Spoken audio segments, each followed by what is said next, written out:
Vamos a comenzar entonces porque es un poquito largo esta parte. El tema que nos compete hoy va a ser la unidad, el primer tema, la unidad número 2 sobre diccionario de datos. Vamos a ver un poco los detalles de la definición, la creación, la aplicación. Este tema va a ser el más largo de la clase de hoy, es el que quiero darle más hincapié. Y después vamos a trabajar un poquito con lo que son las especificaciones de proceso, que es la que es más cortita y no va a estar tan involucrada en esta etapa del proyecto, ¿sí? Vamos a empezar con lo que es un diccionario de datos, ¿sí? Para la definición más corta de un diccionario de datos podemos decir que son los metadatos, es decir, es información sobre los datos. Podemos pensar también como una base de datos de los datos, ¿sí? Algo que vamos a crear para poder descifrar o definir esos datos que vamos creando. Con respecto a la bibliografía que estamos manejando, la de Kendall y Kendall, la definición que nos da sobre un diccionario de datos es esta, que es una obra de consulta, al igual que un diccionario común, con un diccionario de palabras, que son informaciones acerca de esos datos, ¿sí? Que sirve tanto para los analistas de sistemas para guiarse en el diseño y en el análisis. Esta información no solamente va a ser usada por el analista de sistemas, sino que va a estar en constante trabajo también con el usuario para poder llegar a un acuerdo sobre esa información que van a ir cargando. Pero yo también quiero agregar información que tal vez muchos de ustedes conocen, que cuando hablamos de diccionario de datos también estamos hablando sobre base de datos, ¿sí? Se utiliza muchísimo a la hora de crear las bases de datos y poder definir los datos que estamos creando en esa base de datos.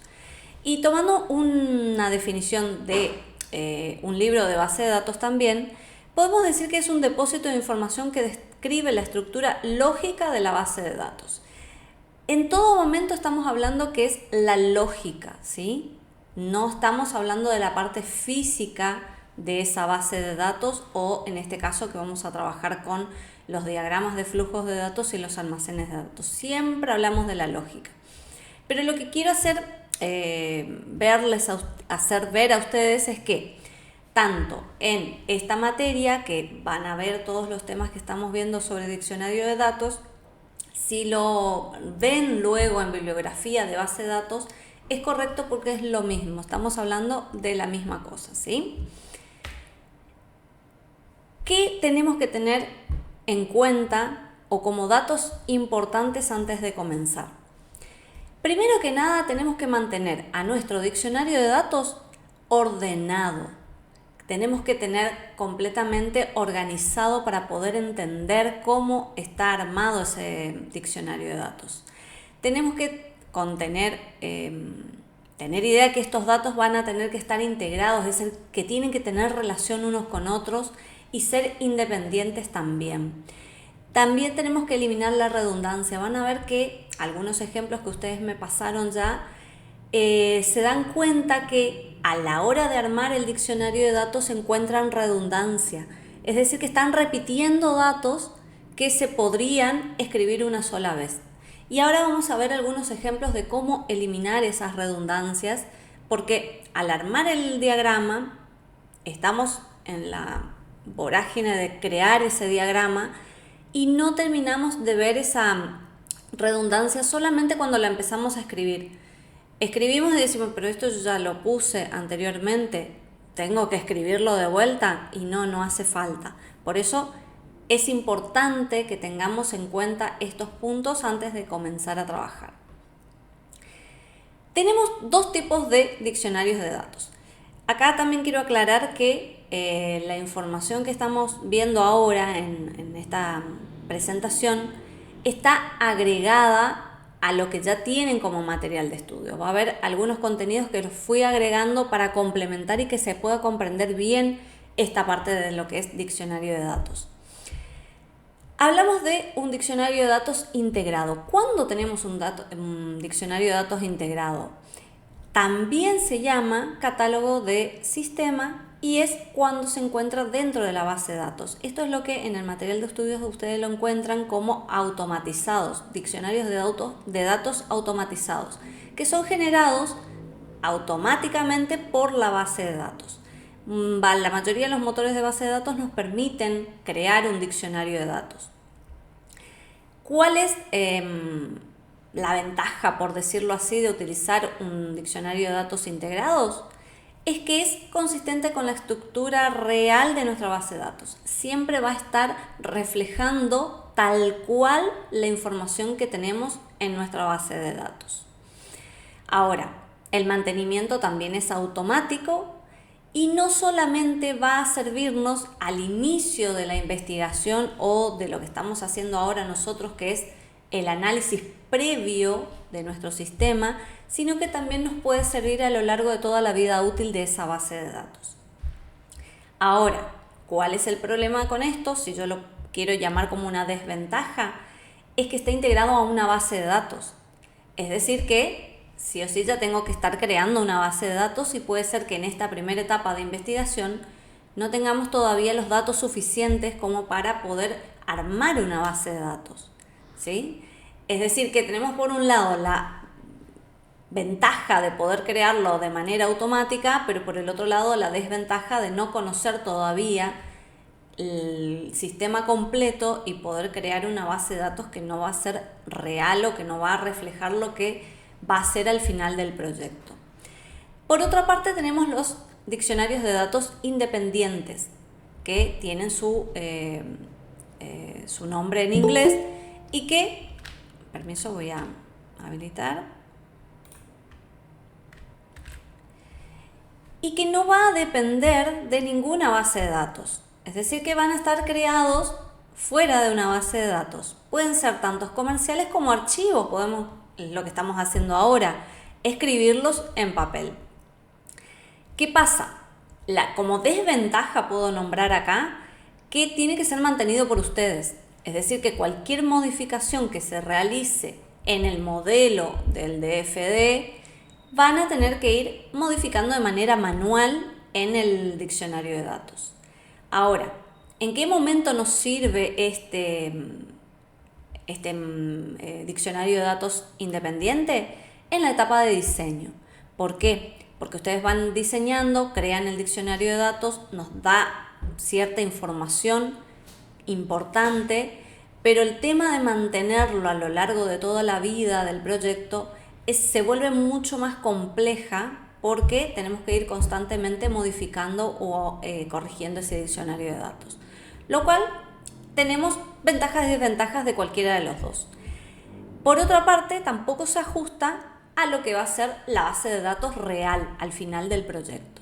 Entonces podemos decir que podemos tener nuestro diccionario de datos independiente al inicio del proyecto con la etapa de diseño, que es la que estamos haciendo ahora, y al final del proyecto tener nuestro diccionario de datos integrado, que va a ser el que va a contemplar toda la base de datos.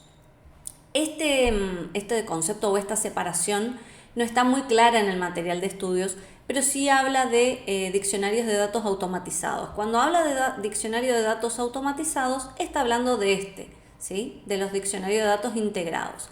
Y los independientes son los que creamos nosotros manualmente. A ver, ¿queda claro que lo que estamos trabajando ahora es un diccionario de datos independiente? Los escucho, ¿eh? O los leo también. Sí, profe, sí. ¿Sí? Bien. Continuamos entonces. ¿Cuáles serían los usos para este diccionario de datos? Los primeros 4 ítems son los que ustedes tienen en el material de estudios. 4 o 5. Que serían la de la integración, que mantener la integridad de nuestro diagrama de flujos, es decir, que todo lo que está en el diagrama de flujo esté reflejado también en el diccionario de datos. También podemos en este punto identificar todas las redundancias o inconsistencias de nombres, y ahí ya les corregí en algunos grupos que tenían cargados nombres diferentes de flujos de datos, los cuales al trasladarlo al diccionario de datos se dan cuenta que en el DFD de contexto tienen un nombre para un flujo de datos, pasando al DFD de 0 ya tienen otro nombre, pero resulta que ese flujo de datos es el mismo. Entonces estaríamos redundando información, tener dos flujos de datos diferentes, pero que en realidad hacen el mismo trabajo. Por otro lado, proporcionan un punto de partida para desarrollar todas nuestras pantallas o informes, que es lo que van a hacer ustedes en las etapas siguientes, tanto conmigo como con el profesor Guillermo. Todo este diccionario de datos nos va a dar esa información para poder crear, es decir, qué información va a tener que ser de entrada y de salida. Determinar el contenido de los datos almacenados en los archivos, es decir, en los archivos que tiene el cliente, qué datos son los que se guardan. Yo también agregué otros ítems que me parecieron importantes tener en cuenta también. ¿Para qué se usa un diccionario de datos? Para desarrollar la lógica en los procesos de los flujos de datos. Y esto también lo vamos a ver en el siguiente módulo. ¿Por qué? La lógica la van a trabajar en las especificaciones de procesos. Es decir, que va a tener que estar íntimamente relacionado con el diccionario de datos. Ustedes van a tener que tener la especificación, ya sea por español estructurado o por cualquiera de los otros métodos que utilicen, pero los datos que van a utilizar en esa especificación van a tener que ser tomados del diccionario de datos. Entonces nos va a ayudar a nuestra lógica. Como otro ítem, también recopilar y almacenar información acerca de los datos en una sola ubicación. A ver, siempre les doy este ejemplo. ¿Qué pasaría si ustedes ahora que están trabajando en el proyecto, perfecto, se acuerdan todos los datos que usaron, todas las variables, generalmente están al día con los datos que van utilizando? Ahora, ¿qué pasa si ustedes dejan el proyecto un par de años y lo tienen que retomar para hacer algún cambio, alguna modificación, algún agregado? Es probable que tengan que sentarse a leer todo el código, toda la especificación, todos los diagramas para poder detectar dónde tenían este flujo de datos o qué hacía este flujo de datos. Entonces, lo ideal es, al tener un diccionario de datos, tienen toda la información en un solo documento. Saben exactamente qué hace cada uno de esos flujos y cada uno de esos elementos que van a tener posteriormente su base de datos. También la concordancia en el nombre o en el significado que van a tener cada uno de esos ítems. A ver, no es lo mismo que el cliente me diga pedidos del cliente y contenga número del cliente o contenga qué cantidades lleva y que ustedes interpreten otra cosa. La idea es que armen este diccionario y lo muestran también al usuario. Entonces, definen exactamente si la interpretación es correcta, si es real esa información, si le faltó algo, si hay algo que sobra, ¿sí? Por otro lado, también seguir las huellas de cambios y determinar cuál es el impacto. Cada vez que van a ir agregando información, pueden ver dentro de su diccionario de datos en dónde impacta. Un ejemplo muy cortito. Agregaron el nombre y el apellido de clientes, proveedores o lo que sea. Pero resulta que con el análisis y avanzando en el proyecto se dan cuenta que les está faltando agregar el segundo nombre a ese cliente o a ese proveedor. ¿Cómo impacta ese agregado? ¿Impacta en otro lado o solamente en pedidos del cliente o el alta del cliente? Con el diccionario de datos podemos saber dónde va a impactar esa información, porque tenemos todo junto en un solo lugar. Y por último, proporciona información para auditoría. Vamos a poder tener datos exactos con estadísticas exactas que al fin y al cabo van a poder ser auditadas correctamente. Esas serían los puntos que quería contarles sobre para qué usar un diccionario de datos. Y acá comenzamos con qué cosas son las que se agregan dentro del diccionario de datos. Tal vez en el material tengan contenidos que a lo mejor no llegan a enganchar o no lo llegan a entender. Yo acá agregué todos los formularios que serían necesarios para armar un buen diccionario de datos. Y comenzamos con los flujos de datos. Estos son los primeros que deben definirse en su diccionario de datos. Todos los flujos que tienen en el DF de contexto y en el DF de 0, que son los que crearon, van a tener que estar cargados en el diccionario de datos. Primeramente comenzamos con las entradas y las salidas, qué es lo que entra al sistema y qué es lo que sale. Toda la recopilación de información que van a necesitar. En la definición, mejor dicho, en los flujos de datos siempre se va a registrar todos aquellos datos que se encuentran en movimiento, que van, que entran y que salen o que están fluyendo, ¿sí? Tenemos este primer formulario que es la descripción de un flujo de datos. Este formulario va a tener un ID. Acá les explico rapidito para qué sirve cada uno de los ítems. Un ID, que lo pueden poner ustedes, un nombre que quieran. El nombre, y acá va a estar el nombre del flujo de datos, ¿sí? Ese nombre tiene que coincidir con el flujo de datos, no puede ser otro nombre, ¿sí? Porque si no, no serviría de nada esta descripción del flujo de datos. Tiene que ser por cada uno de los flujos de datos un formulario de la descripción de lo que hace ese flujo de datos. En la descripción, un breve mensaje de para qué sirve o qué hace. El origen es de dónde viene. En este caso va a venir de una entidad externa que se llama clientes o cliente. ¿Y cuál es el destino? Es decir, desde dónde viene hacia dónde va. Al proceso 1. ¿Sí? Esta parte suelen equivocarse porque me ponen el origen datos que no corresponden al diagrama de flujo de datos. Siempre tiene que estar impactado con el flujo de datos. El origen es de dónde está saliendo ese flujo de datos y hacia dónde llega el flujo de datos. ¿Cómo es el tipo de flujo de datos? Y acá ya es con la entrevista o con la forma en que ustedes detectaron ese flujo de datos. ¿Qué pasa? ¿Es un archivo el que se está moviendo? ¿Es una pantalla, si estuvieran en un sistema informatizado? ¿Es un informe en papel? ¿Es un formulario en papel, digital? ¿Es un documento interno? Bien, acá ustedes marcan a qué se refiere ese flujo de datos, cómo esa información se mueve, ¿sí? De qué manera se está moviendo. Esta estructura de datos puede viajar con un flujo de datos que en este caso se llama información del pedido. Perdón que acá les dije el nombre del flujo de datos.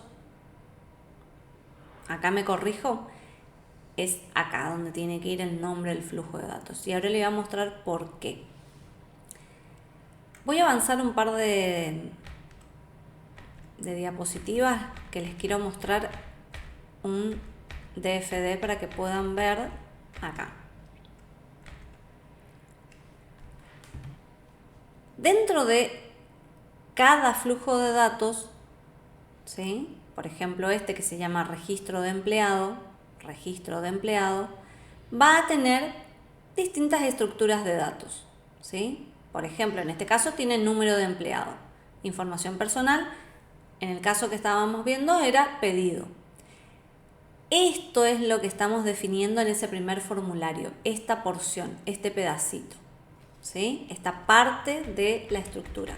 Vuelvo otra vez atrás para mostrarles dónde queda. Entonces, ese pedacito que les mostré es el nombre, ¿sí? Ese dato que están definiendo. ¿Y con qué dato está incluido? Dentro del flujo de datos de información del pedido. ¿Cada cuánto o el volumen o cada cierto tiempo cuándo se genera? Por ejemplo, 10 pedidos por hora, ¿sí? Si desean agregar un comentario extra que complemente a toda la información que ya tenemos acá. Sí, Marcos. Una pregunta, profe. ¿Eso hay Sí. que hacerlo entonces por cada ítem, digamos, cada dato del diccionario de datos, un formulario de esos. No por Exacto. cada flujo, sino por cada dato. Por cada dato. A ver, yo acá lo que quiero aclarar es una cosa. Lo que voy a explicar ahora es la teoría para que la puedan comprender para el examen. Pero en la práctica no nos va a dar el tiempo de hacer todo. Porque como verán son muchísimos formularios a completar. Este trabajo es necesario hacerlo. Pero lo que nosotros vamos a hacer en el proyecto o en el trabajo es definir 1 o 2 como máximo. ¿Sí? ¿Por qué? Por razones de tiempo, nada más. Pero sí quiero que entiendan bien cómo es el funcionamiento porque va a entrar en el examen. Bien, bien entiendo. Sí, por ¿Sí? eso un poco venía por el entendimiento, Sí, está no, bueno, y otro lado por el trabajo, porque lo veía no, muy largo para no se hacer. asusten que no les voy a pedir por cada uno porque no llegamos con los tiempos. Pero sí uno representativo. Bien, bien, ¿Sí? gracias, profe. ¿Al resto? ¿Sí se entendió esta parte? Sí, sí, el resto sí, yo por lo menos. Pueden charlar, así no me dejan tan sola. ¿Se comprende? Sí, profe, sí, sí, se entendió. Bien, bien, bien. Este es el primero, la descripción por cada elemento que tiene el flujo de datos. ¿Cómo creamos nuestro diccionario de datos? Primero tenemos nuestro diagrama de flujos. Como le decía al principio, lo primero que se define va a ser el flujo de datos. Es decir, que tenemos la descripción del flujo de datos, que es lo que estuvimos haciendo acá, descripción del flujo por cada elemento. Luego tenemos la estructura de datos y por último son los elementos de datos. Luego lo que se va a agregar en el diccionario de datos van a ser todos los almacenes. Primero vamos a hacer toda la explicación de lo que es para flujos de datos y luego para el almacén, ¿sí? Son los mismos elementos. En el diccionario de datos, la descripción, fíjense que ya hicimos el formulario de descripción. Ahora saltamos a la estructura, que esta es la más conocida o la que más se utiliza, porque es la que también se utiliza en la base de datos. Las estructuras son las que más usamos, pero van a ver que después los elementos también son muy utilizados. Entonces, la estructura de datos, ¿cómo se hace?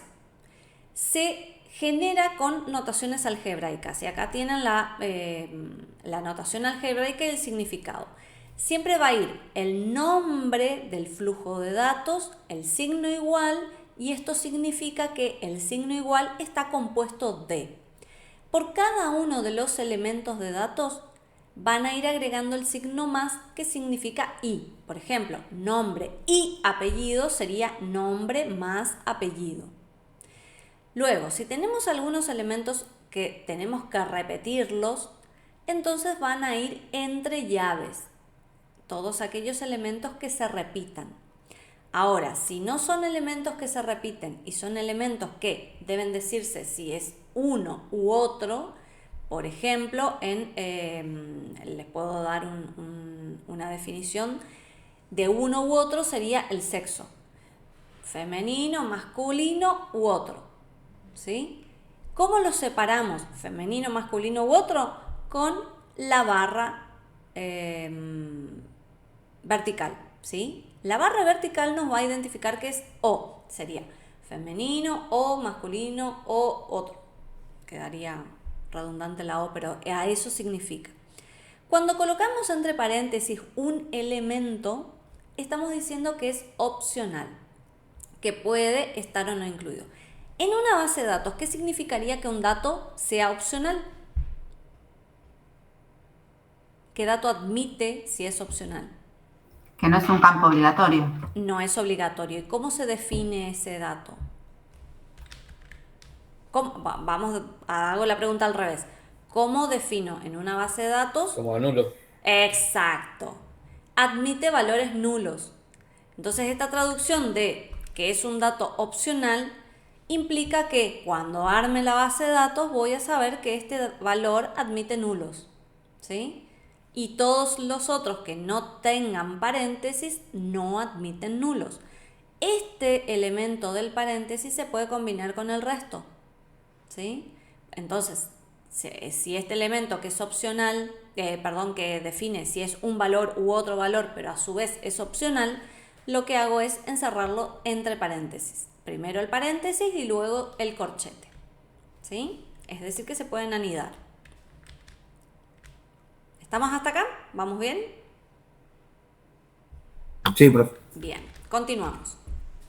Acá hay un ejemplo y acá quiero detenerme a explicarles bien cómo funciona. Presten atención, hagan de cuenta que con esta notación algebraica convertimos a esto. Pedido del cliente es un flujo de datos, ¿sí? Puede venir de un cliente a un proceso. Pedido del cliente, un flujo de datos. Visualícenlo de esa manera. ¿Qué comprendo? Compuesto por qué. Y miren todos estos datos. Alcanzan a leer, ¿no? Sí, se lee bien. Bien. Fíjense que este elemento, mejor dicho, este flujo de datos tiene como datos número de cliente, nombre del cliente, dirección, teléfono, número de catálogo, fecha de pedido, un dato opcional que es artículos del pedido disponibles, total de mercancía, impuestos que también es opcional, total del pedido, método de pago, tipos de tarjeta de crédito, etc. Ahora, a continuación tenemos otro elemento que corresponde a nombre del cliente. Fíjense que acá dice pedidos del cliente y tenemos la segunda opción, nombre del cliente.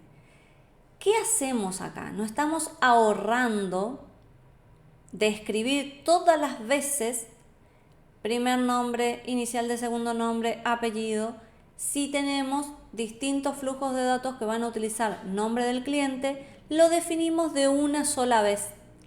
La primera vez lo definimos y lo podemos usar tantas veces lo requiramos. Entonces, dirección va a pasar lo mismo. Dirección es genérico. Puede ser dirección para un cliente, para un empleado, para un proveedor. Coloco dirección y luego lo defino a continuación. ¿Qué va a comprender? Dirección, calle, departamento, ciudad, estado, código postal, todos los datos genéricos, ¿sí? No hace falta poner.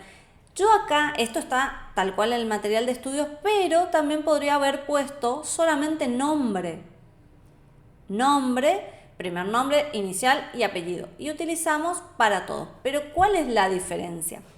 Que acá yo estoy hablando del nombre de un cliente. No es lo mismo que el nombre para un proveedor. Pero se podría haber puesto solamente nombre y definirlo una vez. Total, esto es la parte lógica, ¿sí? Todavía no estamos hablando de lo físico en una base de datos. Lo mismo va a pasar con el teléfono. Tenemos al teléfono desglosado en código de área y número local. Y fíjense que acá hay un elemento que es opcional, que era artículos del pedido disponibles. También es un elemento compuesto, ¿sí? Que tiene cantidad, número, descripción, varios valores tienen. Lo mismo pasa con métodos de pago. Métodos de pago significa que son valores. O es cheque, o es crédito, o es un giro postal. Después tenemos el tipo de tarjeta de crédito. ¿Por qué es opcional? Porque en el método de pago coloqué 3 tipos de valores. Si elige cheque, ya el tipo de tarjeta de crédito no va a ser necesario y solamente se va a utilizar si utilizo crédito, ¿sí? Fíjense que esto me va a ayudar a posteriormente trabajar con mis español estructurado, se me fueron los términos. ¿Por qué? Porque yo acá ya estoy viendo y puedo decir que si el método de pago es tarjeta de crédito, entonces se habilita la opción para cargar el tipo de tarjeta de crédito. ¿Vieron? Entonces vamos a utilizar el diccionario de datos para definir también nuestro español estructurado. Ahora, presten atención que solamente definimos en este punto un flujo de datos. El resto son solamente descripciones que estaban dentro de este flujo de datos que lo fuimos desglosando. En posteriores flujos de datos que yo necesite cargar otra vez nombre del cliente, yo no lo voy a definir otra vez, porque ya está definido, entonces solamente digo nombre del cliente. Necesito Perdón, profe. dirección, sí, Es lo que se conoce como llave foránea en base de datos. Nosotros lo vimos como... eso va. Vimos las primary key y después vimos Ajá, pero las esperen llaves un cachito. foráneas No, que todavía funcionaban similar, no igual. no piensen en clave foránea. ¿Por qué? Porque como les vuelvo a repetir, estamos hablando de la lógica. Todavía no pasamos a lo físico.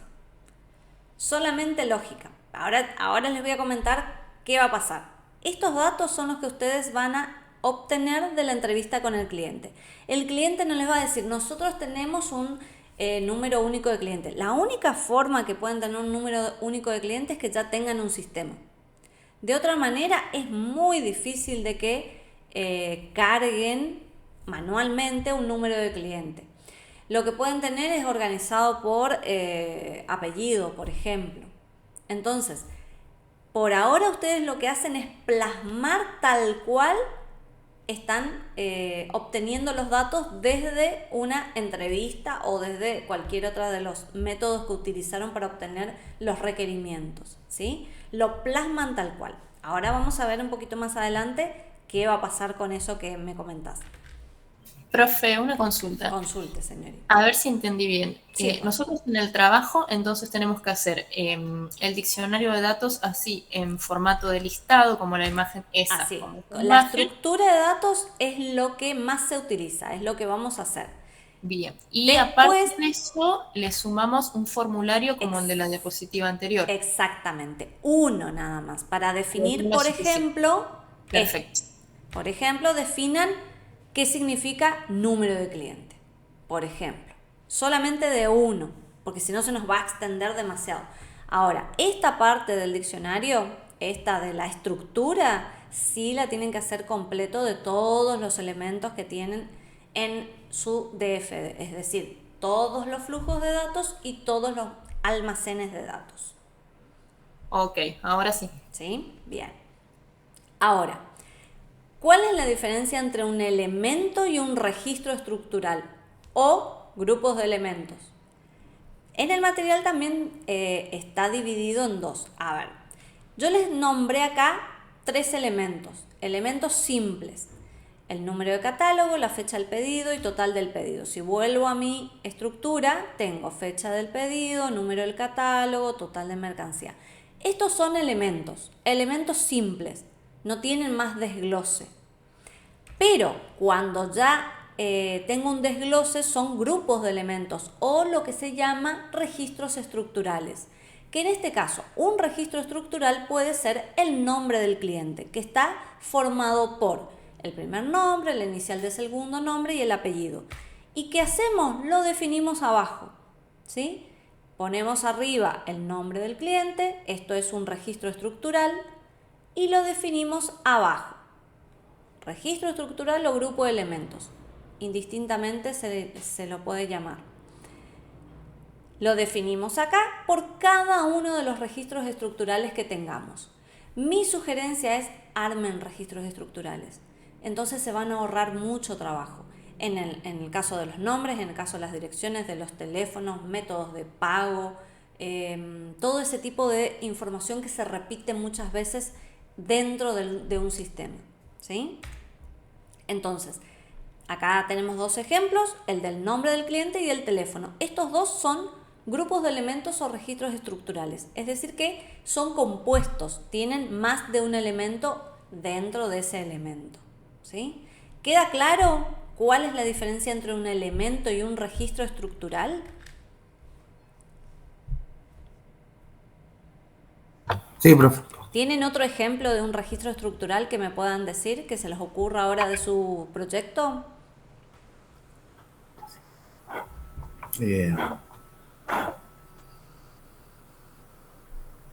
¿Ninguno? Sí, dato del usuario, que sería lo mismo que nombre del cliente.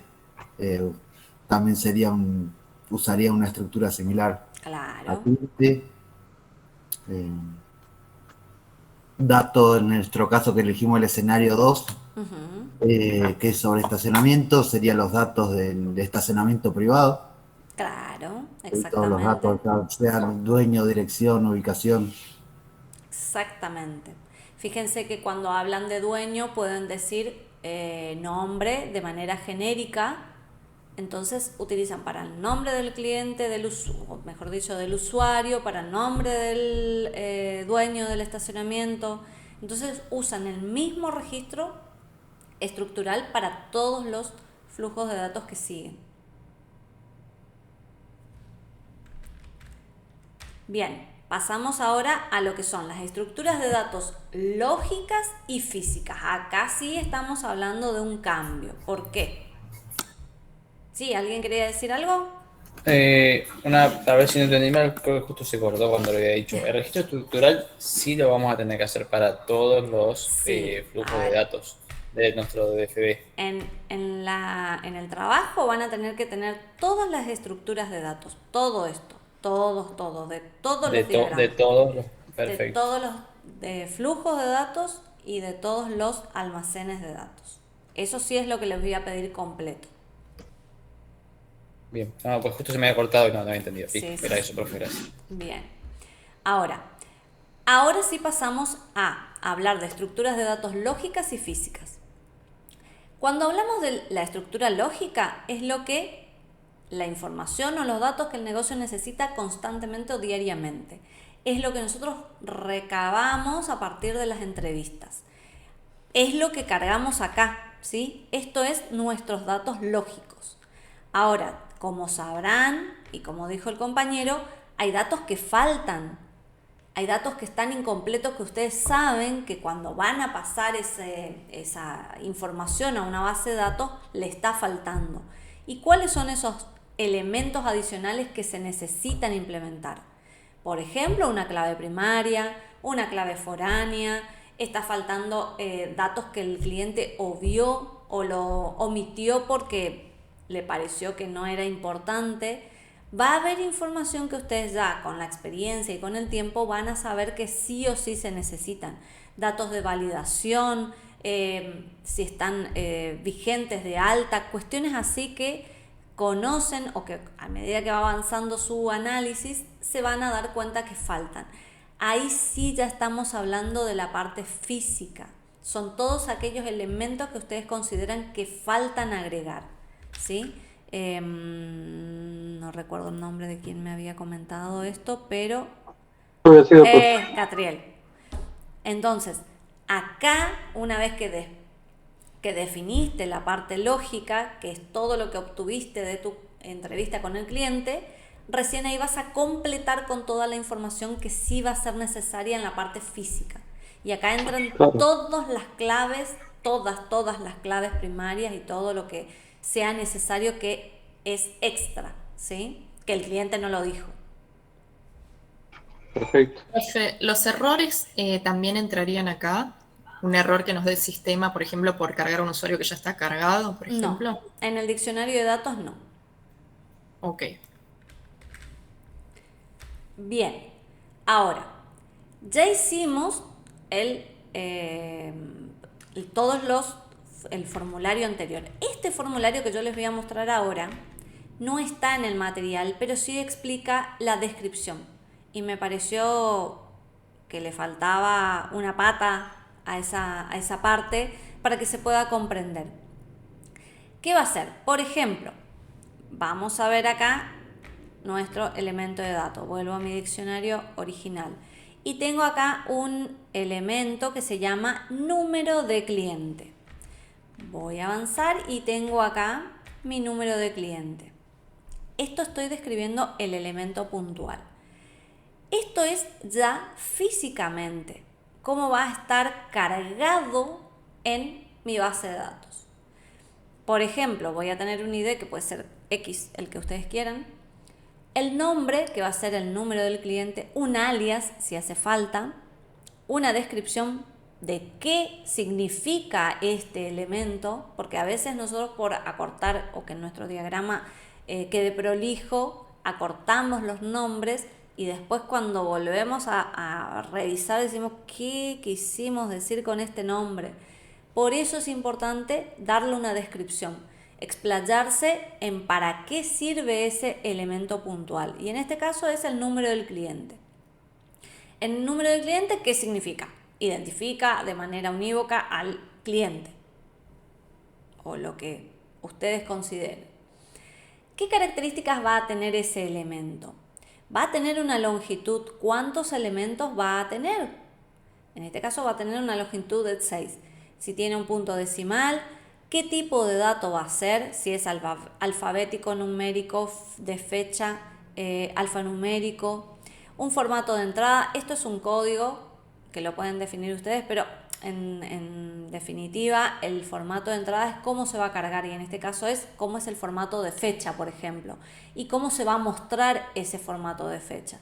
Puede ser que la carga sea mes, día, año, y después en la salida va a ser el día, el mes como texto y no como número, ¿sí? Si existe un valor o no predeterminado, por ejemplo, si ustedes van a cargar los datos de un cliente y la mayoría de sus clientes es de la localidad, tal vez les conviene que tengan como valor precargado la localidad y solamente la cambien en caso de que el cliente sea de otra localidad. Otra información importante es saber si va a ser un dato continuo o un dato discreto. Cuando hablamos de un dato continuo estamos hablando de valores que tienen un rango, generalmente valores numéricos. Va a tener un límite superior que en este caso es bastante exagerado el valor, pero podemos decir que vamos a tener el peso de una persona, por decirlo así, si vamos a estar trabajando con una clínica médica. El peso de una persona no puede superar los 500 kilos. Va a haber excepciones, pero no podemos poner 1500 kilos. O un límite inferior, no podemos poner menos 50. ¿Está claro? O, por ejemplo, si estamos hablando de que valores de una bolsa de harina, más de 50 kilos no viene una bolsa de harina, entonces le podemos poner un límite entre 0 y 50 kilos, ¿sí? Si es un valor discreto, estamos hablando de valores que nosotros definimos. Por ejemplo, una prenda de vestir con talles. Vienen S, M y L, o XL o doble XL. Esos son valores discretos, valores definidos que nosotros le vamos a dar. O talles de calzado. Si es para niño va a ser de 15 a 35. ¿Y qué va a significar? En ese caso sería un valor continuo. El talle para ropa de bebé o valores que nosotros podemos ir definiendo. Y también podemos agregar un comentario. Este formulario va a definir cada uno de los elementos. También le voy a pedir uno, solamente uno, ¿sí? No más de uno. Más que nada para representar.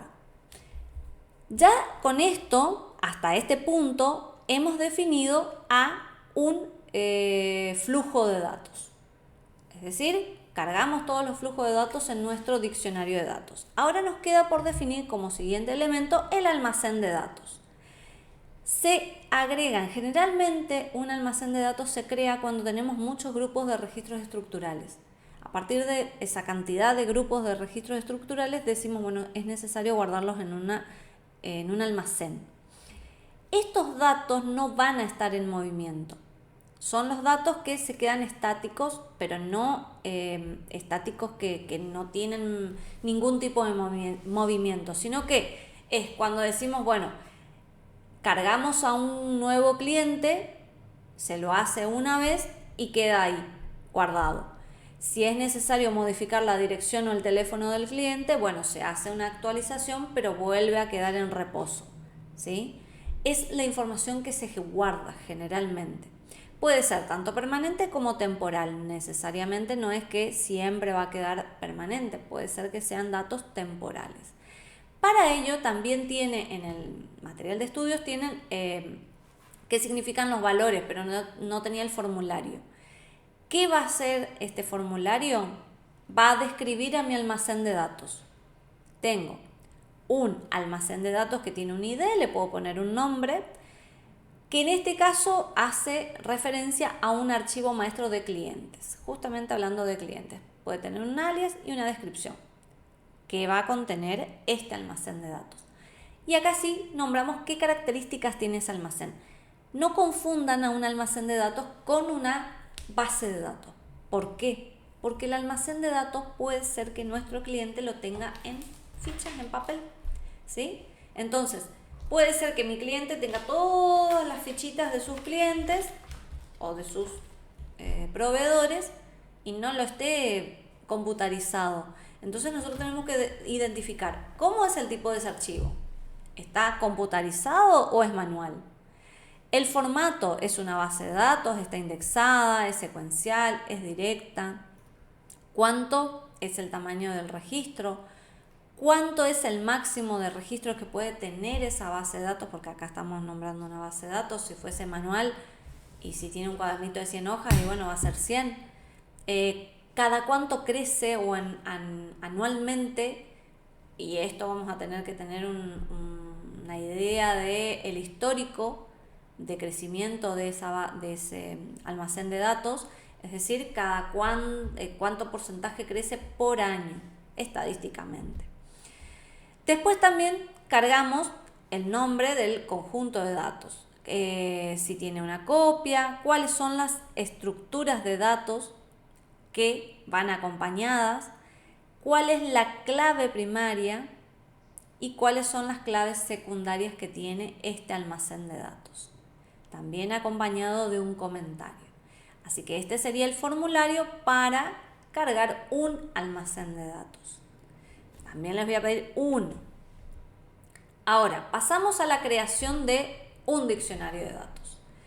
Generalmente va a ser de DFD de contexto al DFD 0, en este caso porque no vamos a desarrollar más. El ejemplo está mostrando también a un DFD hijo, pero va a ser desde la parte superior a la parte inferior, es decir, van a tomar su diagrama y van a empezar desde arriba hacia abajo y desde la izquierda hacia la derecha, nombrando a todos sus elementos que aparecen en el diagrama. Por ejemplo, acá tenemos las estructuras de datos. Este es nuestro diccionario. El registro de empleados, el registro de archivo de tiempo y el cheque de nómina del empleado. No está cargado todavía el almacén, pero también debería estar acá en esta parte agregada. Les muestra también información del sueldo, montos de pagos acumulados, todos los datos de este diagrama, ¿sí? Van cargando. Al inicio puede ser que se encuentre incompleto. ¿Por qué? Porque ustedes van a seguir el análisis y van a seguir trabajando y van a seguir actualizándose. Pero la idea es que a la hora de terminar el análisis, su diccionario de datos se encuentre completo. También, debido a cuestiones de tiempo, ustedes ya con el diagrama que tienen, arman con lo que tienen, ¿sí? No le van agregando más cosas. Ya generan sus estructuras de datos con los flujos de datos que tengan y con todos los almacenes de datos. Luego tenemos un análisis de todas las entradas y las salidas, es decir, todos aquellos flujos que generan movimientos de datos de entrada y de salida. Me voy al chat. De vuelta yo, profe, perdón. Sí, decime, Marcos. En realidad, a ver si creo que no lo entendí mal. En realidad, el diccionario de datos va a ser lo mismo que para el DFD0 que para el DFD de contexto. Porque en realidad los flujos de datos son los mismos. Son los mismos, solamente que se agregan los que van a estar internamente. Ah, bien, o sea. Acordate que vos vas a tener también flujos de datos agregados entre procesos. Sí, es cierto. Bien, esos son los que se van a agregar. Pero es correcto lo que decís. Todos los flujos de datos del DFD de contexto van a ser iguales en el DFD 0. Solamente que se agregan esos internos. Bien, vamos a tener que presentar dos distintos, uno para el DFD de contexto, uno para el DFD 0, o dentro del mismo. Un solo diccionario de datos parejo. Bien, perfecto. Era eso Uno más. solo. Gracias. No, de nada. Bien, también tenemos que analizar nuestras entradas y nuestras salidas. Acá es para entender qué información es la que entra. Este análisis va a servir para que después puedan crear sus pantallas o formularios de entrada y todos los reportes de salida. Van a tener que tratar de identificar cuáles son las informaciones que van a entrar al sistema y cuáles son las informaciones que van a salir. Esto también a grosso modo, porque al principio van a tener una idea vaga y que se va a ir modificando con el tiempo. Pero creen para uno solo, uno de entrada. Por ejemplo, ¿tienen que cargar asociar un cliente? Bueno, entonces generan un formulario de entrada. ¿Cómo se va a llamar? Nuevo cliente. ¿Quién es el contacto de usuario? ¿Qué persona va a ser la encargada de esto? ¿Qué tipo de archivo va a ser? Acá el ejemplo muestra uno de salida, es decir, va a ser un reporte. Por ejemplo, listado de todos los clientes. ¿Qué tipo de formato de archivo va a ser? ¿Por un informe impreso, por pantalla o no está determinado aún? Elementos de secuencia, el código postal y el número del pedido. Y acá nombramos todos aquellos elementos que van a aparecer en este reporte. Yo les di el ejemplo de todos los clientes. ¿Qué información voy a necesitar si quiero mostrar a todos los clientes? ¿Qué tipos de elementos? Tírenme algunos elementos. Si ustedes quieren hacer un reporte de todos los clientes, ¿qué información pondrían? Número de cliente. Número de cliente, ¿qué más? Datos personales del cliente. Datos personales como número del cliente, primer nombre, apellido, DNI. Dirección puede ser también. Código postal. Código postal. Entonces, ustedes... Teléfono, correo electrónico. Ustedes Si es definen... socio o si es socio no de la empresa, porque También, puede, por ejemplo, si estamos hablando del caso 3 del supermercado, podemos hacerlo socio o no. Exacto. Entonces, ustedes definen las entradas y las salidas. ¿Qué longitud van a tener estos datos? Por ejemplo, la fecha va a tener una longitud de 6, pero el número del cliente sí. Pero el nombre del cliente tiene una longitud de 20 caracteres. ¿Sí? Y el comentario va a tener una longitud de 60. Después decimos si son datos base o derivados.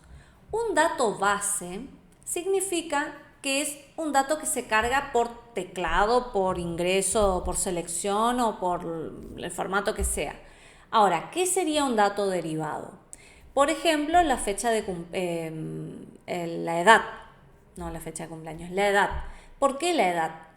Es un dato derivado porque yo la puedo obtener de la fecha de nacimiento. Es decir, que en mi sistema guardo fecha de nacimiento y no hace falta que cargue la edad, porque es un dato que va a ir modificándose con el tiempo.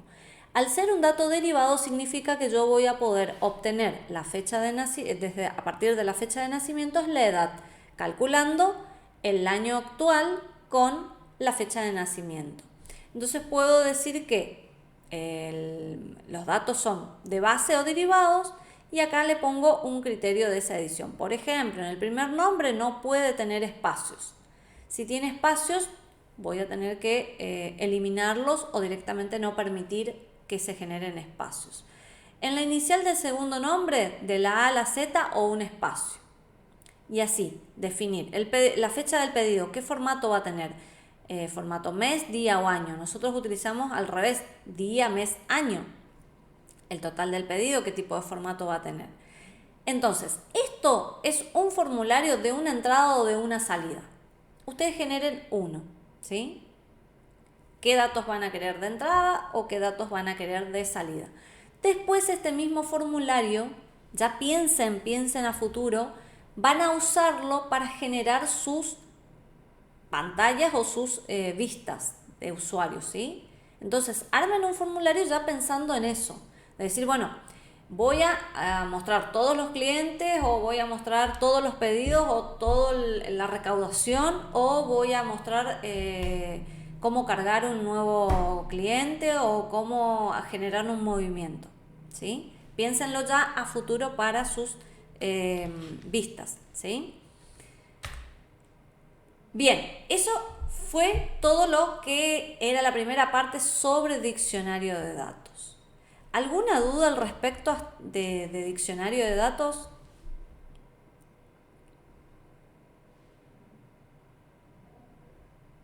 No, profe, no. Bien, Vamos a ir. vamos avanzando. Pasamos a lo que es especificación de procesos. Yo a este punto, a esta parte del contenido, no la voy a definir tan detalladamente porque, por una parte, la especificación de procesos generalmente ya la estuvieron trabajando en otras materias y sería redundante, no es que no se haga, ¿sí? Pero por razones de tiempo prefiero saltear un poquito. Ahora, ¿por qué la voy a revisar ahora? Porque sí va a estar en el examen parcial, ¿sí? La especificación de proceso va a ser definir toda la lógica de los procesos de su diagrama. Esta lógica no va a ser una definición detallada, sino que simplemente va a determinar alguna que otra lógica importante de ese proceso. ¿Cuáles son estas metas? Reducir ambigüedades, poder hacer una descripción precisa y poder validar nuestro diseño, nuestro modelo. Estas serían las 3 metas. ¿Cuáles son las categorías? Vamos a definir solamente todos aquellos procesos que son de entrada y de salida, es decir, todos aquellos que hacen lecturas o escrituras, todos aquellos que generan una entrada, por ejemplo, recepcionan los datos del cliente o guardan los datos del cliente. Ahora, otra categoría son los procesos que representan una validación de datos simples, y acá es donde usamos el diccionario de datos y es donde les decía que, vuelvo un ratito al diccionario de datos, en este punto el pedido del cliente, una especificación de proceso que podría ser es esta. Si el método de pago es tarjeta de crédito, entonces habilitar los tipos de tarjeta de crédito. Esa sería una especificación de proceso, así cortita, puntual, ¿sí? Vuelvo de vuelta. Por eso nos vamos a ayudar y validar de nuestro diccionario de datos. Toda la información de esta especificación de proceso debe ser extraída de nuestro diccionario de datos. No podemos poner cualquier dato, cualquier información, porque al fin y al cabo no tendría continuidad. Tenemos que usar todos los datos que están en nuestro diccionario. Y también para aquellos procesos que usen código prescripto, es decir, que lo traemos de otro lado como subprogramas o funciones. También las podemos escribir. Ahora, existen distintos formatos de especificación de procesos. Siempre vamos a tener que vincular con nuestro diagrama de datos y diagrama de flujos y con nuestro diccionario de datos. Y acá tenemos nuestro formulario de especificación de procesos, que va a contener un código también, un nombre, cómo se va a llamar esta especificación de proceso, una descripción y cuáles son los flujos de entrada que tiene ese proceso, cuáles son los flujos que entran y cuáles son los flujos que salen, ¿sí? Todos aquellos flujos que entran o que salen. ¿Qué tipo de proceso va a ser? Si va a ser en línea, es decir, online, o va a ser por lotes, o va a ser manual. Y acá ponemos nuestra especificación de procesos. En este caso está como español estructurado, pero acá podría ir o la tabla de decisión o un árbol de decisión. Fíjense que es cortito, ¿sí? No es una especificación de procesos muy larga, sino que va a decir, si la cantidad del artículo pedido es mayor que la cantidad de artículo disponible, entonces mover la cantidad de artículos pedidos a la cantidad disponible del artículo. Y mover el número de artículos pedidos a artículos disponibles. Si no, ¿qué va a pasar? Restar esa cantidad o sea, la lógica que van a usar ustedes, ¿sí? El pseudocódigo, si lo quieren llamar, es qué información es necesaria tener, tanto de los flujos de entradas como de los flujos de salida. Luego indicamos si es español estructurado, una tabla o un árbol, ¿sí? ¿Cuáles son todas aquellas cuestiones? Todas aquellas cosas que no pudimos determinar o definir es las que vamos a tener que charlar con nuestro cliente de vuelta, de cómo se hace. Entonces tenemos que volver a armar nuestra lógica. A ver, en el trabajo yo no les voy a pedir. ¿Por qué? Porque ustedes ya hicieron código en distintas materias. Pero les voy a pedir un formulario de estos. Un solo formulario para un solo proceso. Uno solo. ¿Sí? ¿Cuáles son para el español estructurado? ¿Qué tipo de español estructurado? Las estructuras secuenciales, las de decisión, las de caso y las de iteración. Utilicen esto, ¿sí? Simples, lógicas simples. Si pasa una condición A, entonces, si esa condición es verdadera, pasa ciertas acciones. Si en el caso de que se elija cheque, pasa esto. Si se elige tarjeta de crédito, pasa esto. Y si se elige mercado pago, pasa esto, ¿sí? Estructuras repetitivas, ¿sí? Utilicen lógicas bastante cortitas y simples, solamente que puedan demostrar cómo va a funcionar ese proceso, ¿sí? Esto es el español estructurado, es el que para mí es el más fácil de entenderlo porque es el que más se utiliza. Después también tenemos la tabla de decisión. La tabla de decisión se va a dividir en 4. Vamos a tener, por un lado, condiciones y acciones, y por el otro, reglas que van a definir. Fíjense que acá tenemos 3 condiciones. ¿Qué pasa si el pago es menor a 50 pesos? Y acá ponemos, por cada cantidad de decisiones, tienen que ir reglas. Tenemos 3 reglas, tienen que ir todas las combinaciones. Sí, o verdadero, sí, no, sí, no, y al revés, no, sí. Todas las combinaciones. ¿Qué pasa si paga con cheque? ¿O qué pasa si usa tarjeta de crédito? Esas serían mis condiciones. Acá ustedes pueden agregar las condiciones que quieran. Si usa Mercado Pago o si usa QR, o si el pago se hace por transferencia o si el pago se hace por efectivo. Tienen 3 condiciones y las reglas. Estas reglas siempre van a ser iguales. Si se agregan, acá van a tener que agregar las combinaciones que faltan. Ahora vamos a pasar a las acciones. Por ejemplo, si el pago es menor a 50 pesos y se paga con cheque, entonces se completa la venta, ¿sí? Ahora, si el pago es menor a 50 pesos y se paga con tarjeta de créditos, se completa la venta. Ahora, si el pago es mayor a 50 pesos y se paga con cheque, entonces hay que llamar a un supervisor para probarlo. A ver, el 50 pesos este quedó chico en nuestro contexto, pero 50.000, por ejemplo. Si el pago es mayor a 50 pesos y se paga con tarjeta de crédito, y que esto siempre suele suceder, no sé si a ustedes les pasa, pero determinadas tarjetas piden autorización, entonces hay que comunicarse telefónicamente con el banco para autorizar la tarjeta. Fíjense que con estas reglas, que estas van a ser iguales siempre, porque son las combinaciones, y acá vamos marcando qué pasa si sucede esto, si sucede esto y si sucede esto. Y acá marcamos, ¿sí? Este sería una tabla de decisión. ¿Alguna duda con respecto a esta tablita?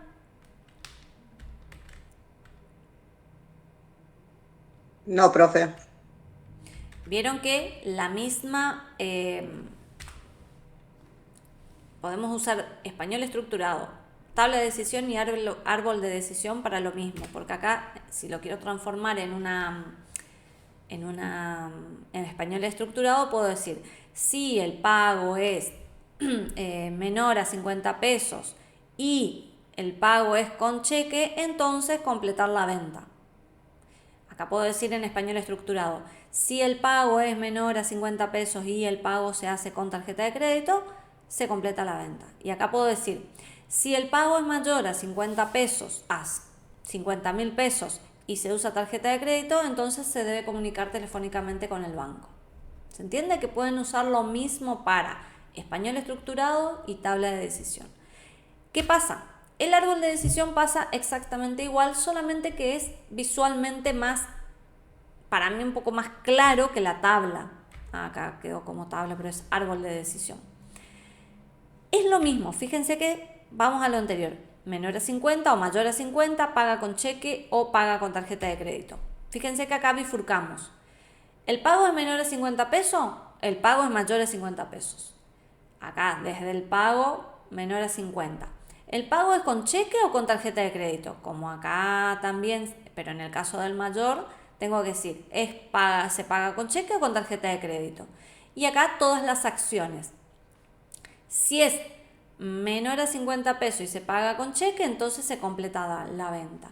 Si es menor a 50 pesos y se paga con tarjeta de crédito, entonces se completa. Pero si es mayor a 50 pesos, se paga con tarjeta de crédito, me tengo que comunicar con el banco. Visualmente, este diagrama es más fácil de entenderlo que la tablita de decisión. Pero son dos técnicas que se utilizan. Profe, sí. Disculpa, una pregunta. Para el proyecto, Ajá. ¿tenemos que hacer sí o sí las tres cosas o elegimos una de las tres? No. Eligen una y la cargan acá, en el formulario. Acá en el medio eligen una de las tres. Español estructurado, tabla de decisión o árbol de decisión. Solamente uno. ¿Sí? Sí, perfecto, gracias. Bien. ¿En qué momento usamos cada uno de estos? ¿Cuándo vamos a usar español estructurado? Cuando tenemos acciones repetitivas, cuando se repiten muchas acciones que hay para hacer. Y cuando esa información sea importante para los usuarios. A ver, si para ustedes les resulta más entendible generar un pseudocódigo que ya lo van a utilizar posteriormente, y yo recomiendo utilizar el español estructurado. ¿Cuándo usamos una tabla de decisión? Cuando son combinaciones muy complejas y muy rebuscadas, cuando hay varias condiciones y varias acciones o varias reglas a seguir. Cuando son situaciones muy redundantes o contradictorias, bueno, ahí utilizan una tabla de decisión. ¿Y cuándo utilizan un árbol? Cuando esas acciones son críticas. Pero a mí entender, esto es muy personal, el árbol de decisión es un método visual más agradable, entendible para todos los integrantes del sistema. Cuando todas las condiciones sean relevantes para cada una de las acciones. Cada uno tiene su ventaja y su desventaja. Ahora, si ustedes ya quieren usar la lógica y después utilizar esa misma lógica ya para programar, mi recomendación es escribir ya en español estructurado. Si lo que quieren es mostrarle al cliente y a ver si se entendió la idea, entonces utilicen un árbol de decisión o una tabla de decisión. Recomendaciones para hacerlo. En el trabajo, vuelvo a reiterar, tienen que armar este formulario y en el medio eligen uno de los procesos y eligen cualquiera de los tres métodos de especificación de procesos.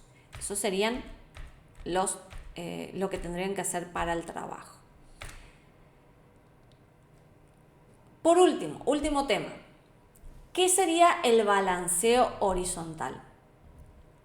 Cada uno de nuestros flujos de salida, esto es para que lo tengan en cuenta, va a tener que tener un flujo de entrada. Los datos no nacen del aire, ¿sí?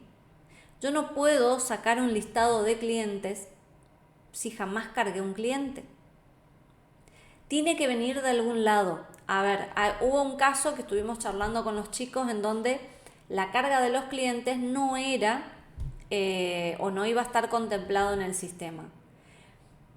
No va a estar contemplado en el sistema, se convierte en una entidad externa.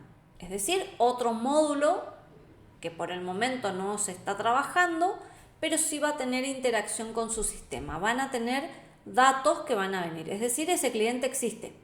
Viene por otro sistema, pero el cliente de algún lado sale. no pueden tener datos de salida sin haber tenido datos de entrada. A ver, los datos de entrada también pueden ser generados dentro de un proceso.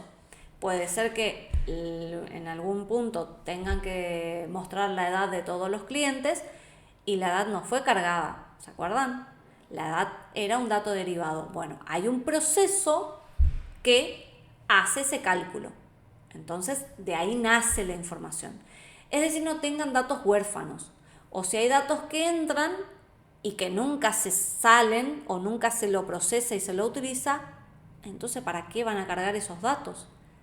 Es más que nada también poder limpiar el diagrama y ver si todos los flujos de datos que están utilizando son correctos. Porque si tenemos flujo de entrada y nunca salen, entonces puede ser que esos flujos de entrada sean redundantes o no sean necesarios. Lo mismo va a ocurrir si tengo demasiados flujos de salida y en qué momento fueron creados esos datos, ¿sí? Entonces, el balanceo horizontal lo que trata de hacer es esto: verificar que todos nuestros flujos de salida tengan una entrada, ya sea por un diagrama, un flujo de datos o por un proceso. Todas aquellas áreas que a ustedes les quede inconclusas, que por ejemplo en este caso era de que les comentaba que teníamos usuarios que nacieron o que no son propios del sistema y que no saben de dónde salen, es información importante para charlarla con el cliente. Si hay información que ustedes todavía no la pudieron detectar, es decir, tenían datos de salida, pero en ningún momento vieron cómo se hacía la entrada, entonces es una potencial pregunta para una próxima entrevista. Y esto es lo que genera nuestro balanceo horizontal, es decir, ir verificando todos nuestros elementos del diagrama para ver si están correctos y son, si son correctos en definitiva. Así que esto sería el resumen de las unidades 2 y 3 que corresponde a diccionario de datos y especificación de procesos. ¿Alguna duda quedó sobre esta última parte? Sigue, Manuel. Profe, disculpe, no, cuando estábamos hablando de las estructuras del IF, el último formulario, quería un ejemplo más o menos de cómo se puede usar la estructura repetitiva en alguna de las formas, tanto en la tabla de decisiones o en el árbol de decisiones o en el español. Estructuras repetitivas. Sí, que estaba el ejemplo del do while, Sí. de la estructura. Ay, Como no para se me, que... no se me está ocurriendo nada ahora, pero a ver. Cargas masivas de información, por ejemplo. Cuando cargan, a ver, se me ocurre, ¿no? Llega un pedido de un supermercado. No va a llegar un solo producto. Llegan muchos productos. Y la carga al sistema de esos productos puede ser que sea repetitivo, que se cargue hasta que no haya más productos. Se me ocurre como una estructura repetitiva. Y en ese caso, ¿cómo, pasándolo a, no sé, la tabla de decisiones, creo que era la que se usaba para las repeticiones, o era el español estructurado? El español estructurado. Bien. El español En es ese el caso, que se usa para casos repetitivos. le pregunto bien porque no recuerdo qué significa en el caso, por ejemplo, del if. El if es sí, else si no, then, entonces. El do y el while, ¿cómo se utilizaría? Y cuando son repetidos, por ejemplo, mientras que continúen teniendo productos, generás algo, haces algo. Hasta que no se terminen esos productos, no terminás el ciclo. Acordate que acá se utilizan contadores. El repetir es repetir, se utiliza repetir cuando sabes cuántas veces se va a repetir. Por ejemplo, si ya tenés en vista que son 10 productos, vas a repetir 10 veces el mismo proceso de cargar los datos. Código del producto, precio, cantidad. 10 veces repetís ese mismo proceso. Bien. A ver, chicos, esta parte de español estructurado es lo que ustedes vieron desde programación 1. En todo caso, vuelvan al origen, vuelvan a revisar lo que es pseudocódigo. ¿Sí? Bien, profe, gracias.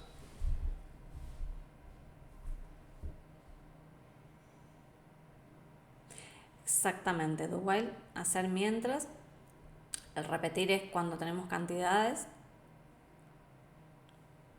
Y el para también cuando tenemos cantidades.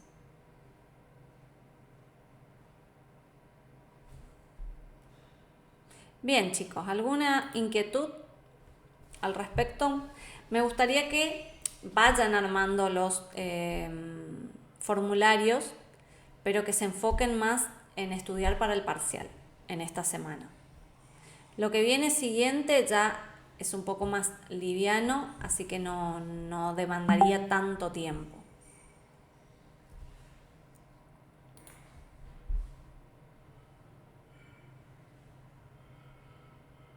Emanuel, ¿te quedó levantada la mano? ¿O Claudio?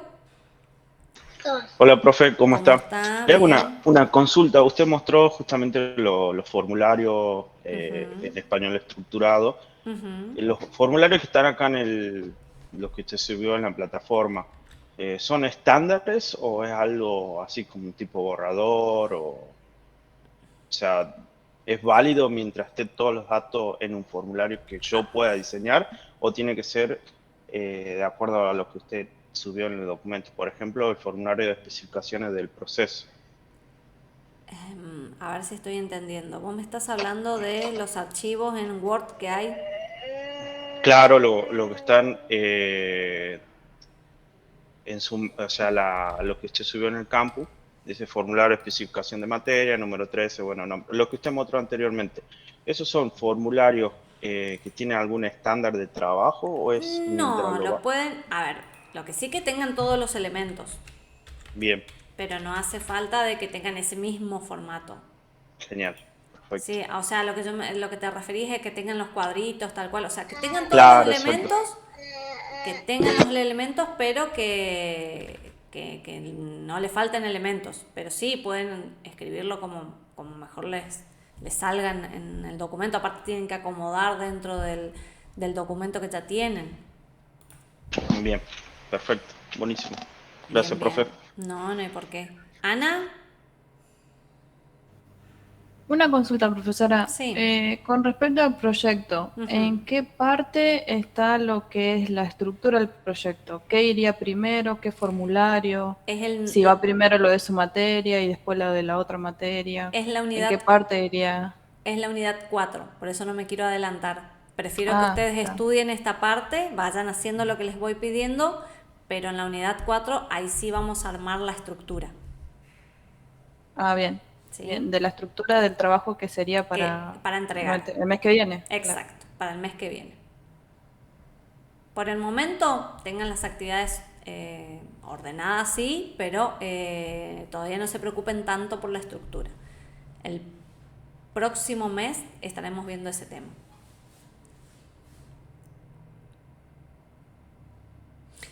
Bien, chicos, si no quedan más dudas, ya estamos en hora de finalizar. Les deseo éxitos en el examen.